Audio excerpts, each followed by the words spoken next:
সৈকত, সাক্ষ্য গ্রহণের কি খবর আছে আপনার কাছে আজ, আর কারা কারা সাক্ষ্য দেবেন?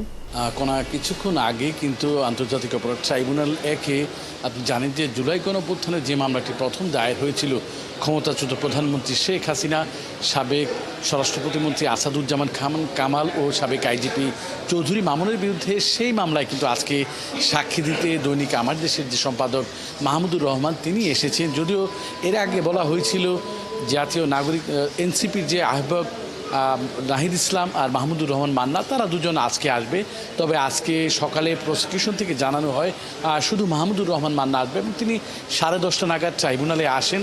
এরপরে কিন্তু কিছুক্ষণ আগেই ট্রাইব্যুনালের এজলাস ট্রাইব্যুনাল একে তিনি প্রবেশ করেছেন। যে এই মামলায় তিনি যেহেতু জবানবন্দি দিচ্ছেন আজকে 46 নাম্বার সাক্ষী হিসাবে, এর আগে 45 জন সাক্ষী দিয়েছেন।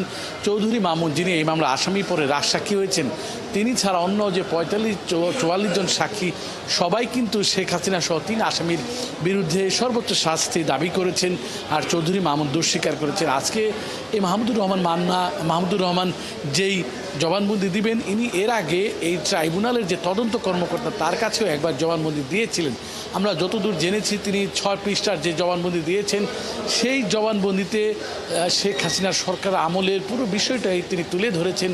সেই সময় কিভাবে ফ্যাসিবাদ কায়েম হয়েছিল, কিভাবে গুম খুন হয়েছিল, কিভাবে শাপলা চত্বরের ঘটনায় খুন হয়েছিল এবং বিডিআর হত্যাকাণ্ড সহ আরও অনেক বিষয় তিনি তুলে দিয়েছেন। বিচার বিভাগের স্বাধীনতা, বিচার বিভাগে কীভাবে তত্ত্বাবধায়ক সরকার ব্যবস্থা বাতিল করা হয়েছিল, খালেদা জিয়াকে কীভাবে বিচার বিভাগ তার বাড়ি থেকে বের করেছিল, পুরো বিষয়গুলো তিনি এনেছেন। তার পাশাপাশি জুলাই অভ্যুত্থানের ঘটনাও তিনি এনেছেন।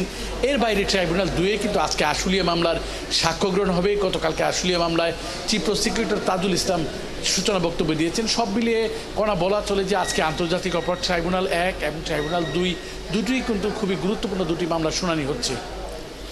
সৈকত সাদিক, আপনি খবর রাখতে থাকুন, নিশ্চয়ই আমরা আরও বিস্তারিত পরের সংবাদে আপনার কাছ থেকে জেনে নেব। দর্শক, আমরা আন্তর্জাতিক অপরাধ ট্রাইব্যুনাল থেকে সবশেষ খবর শুনছিলাম, আমাদেরকে জানাচ্ছিলেন সহকর্মী সৈকত সাদিক।